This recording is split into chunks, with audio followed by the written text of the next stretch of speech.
ఒక 4 కేజీలు ఉంటాయేమండి. మన మిద్దె తోట మీద ఇంత పంట తీసుకోవడం మనకి ఇదే కదా, ఏదో మన భూమిలో వేసినట్టు వచ్చినాయి పంట. చూసారా,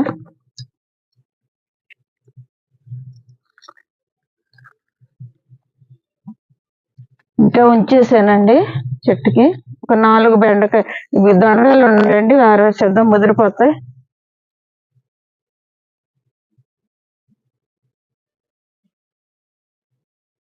ఇవి మళ్ళీ హార్వెస్ట్ చేయకపోతే మొన్నటి పేజీలో ఉన్నాయండి, అవి కలిపి కర్రీ చేసుకోవచ్చు.